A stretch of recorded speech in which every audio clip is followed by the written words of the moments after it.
नमस्कार आणि आपण पाहत आहात लोकहित लाईव्ह न्यूज चॅनल आवाज सर्वसामान्य जनतेचा। आज आपण उभे आहोत उमरखेड येथील उपविभागीय कार्यालय येथे बांगलादेशातील हिंदूवरील अत्याचार निवारण करावे यासाठी उमरखेड येथील सकल हिंदू समाजाकडून देशाचे पंतप्रधान माननीय नरेंद्रभाई मोदी यांना उपविभागीय कार्यालयामार्फत निवेदन देण्यात आलेले आहे। पाहूया निवेदनकर्ते यांची प्रतिक्रिया। बांगलादेशमध्ये हिंदूवर होत असलेल्या अत्याचाराच्या विरोधात, त्या ठिकाणी होत असलेल्या हिंदूवरील हिंसाचाराच्या विरोधात सरकारनं लक्ष घालावं। देशाचे पंतप्रधान नरेंद्रजी मोदी यांनी या सगळ्या विषयाची गंभीरतेनं दखल घ्यावी, अशा पद्धतीचं सकल हिंदू समाजाच्या वतीनं निवेदन आम्ही सन्माननीय उपविभागीय अधिकारी यांच्यामार्फत शासनाला पाठवलेलं आहे। निश्चित आम्हाला विश्वास आहे की देशाचे पंतप्रधान या सगळ्या बाबीकडे गांभीर्याने लक्ष घालून जो काही हिंसाचार बांगलादेशमध्ये त्या ठिकाणी चालू आहे आणि हिंदूवर त्या ठिकाणी अत्याचार होत आहे, ते अत्याचार दूर करण्याच्या दृष्टीनं कारवाई करतील। बांगलादेशमधील हिंदूंची ज्याप्रमाणे अतिशय अमानुषपणे कत्तल होत आहे हे सगळ्या देशांनी या ठिकाणी बघितलं आहे। आणि अशा प्रकारची अमानुष कत्तल ज्या सुरुवातीला जेव्हा भारताची फाळणी झाली होती तर तशाच प्रकारची अमानुष कत्तल आता सध्या बांगलादेशमध्ये होत आहे। म्हणजे ही कत्तल एवढी क्रूर आहे की मग यामध्ये महिला, लहान मुलं हे कोणीच त्या ठिकाणी पाहिल्या जात नाही।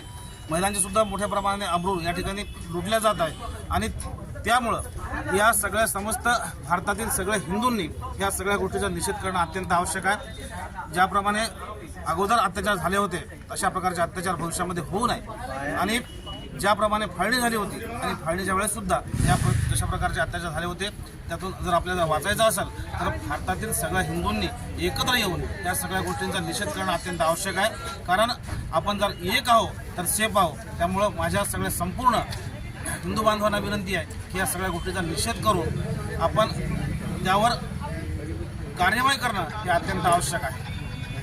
19 डिसेंबर जे बांगलादेशामध्ये हिंदूवर होत असलेल्या अन्याय अत्याचाराविरुद्ध आज उमरखेड शहरातील सर्व हिंदू संघटनेने एकत्र येऊन, सर्व हिंदू समाज एकत्र येऊन आज साहेबांना आम्ही निवेदन दिलं आहे। याच्यापुढं बांगलादेशामधले जे रोहिंग्या आहेत, जे बांगलादेशी नागरिक आहेत, ते आपल्या यवतमाळ जिल्ह्यामध्ये आहेत, आपल्या महाराष्ट्रामध्ये आहेत। अशा या रोहिंग्याला आणि अशा बांगलादेशाला जिथं आपल्या बांगलादेशामध्ये आपले स्वतःच्या देशवासी असून त्यांना मारणं, त्यांची शेती जाळणं, त्यांच्या देखील खूप अनुष्पन्न त्यांच्यावर अत्याचार करतायत। तर या यवतमाळ जिल्ह्यामध्ये जेवढे जे रोहिंग्या आणि बांगलादेशात त्यांना सुद्धा इथून हाकलून द्यावे आणि त्यांच्यावर कारवाई करावी, एवढीच आमच्या हिंदू संघटनेच्या वतीने आम्ही आवाहन करतो।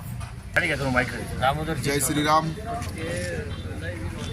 देशाच्या नजरा या 2-3 महिन्यामध्ये जे केंद्र होत होत्या, जे बांगलादेशवर लहान मुलं, लहान लेकरं, जे काही महिलावर अत्याचार चालू होता, या अत्याचार सगळ्या देशाने जे बघितला हे एक अमानुष प्रकारचा अत्याचार होता। पण सकल हिंदू समाज भारतातील, महाराष्ट्रातील तसेच सर्वजण खूप मोठ्या प्रमाणात तापलेला आहे।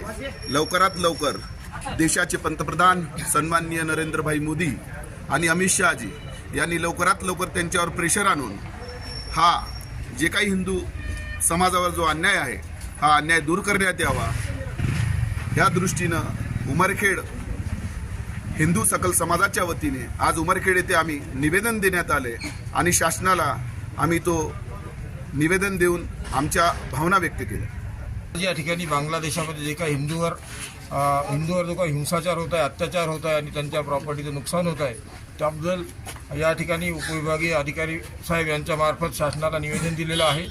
आणि माननीय पंतप्रधान मोदी यांना त्या ठिकाणी बांगलादेशामध्ये हिंदूंसाठी वेगळं राज्य निर्माण करावं किंवा हिंदूंना संरक्षण द्यावं अशी मागणी या ठिकाणी केलेली आहे। नक्कीच माननीय पंतप्रधान या गोष्टीकडे लक्ष देतील अशी या ठिकाणी सर्वांना आशा आहे आणि ते नक्कीच लक्ष देतील। एवढं ठीक।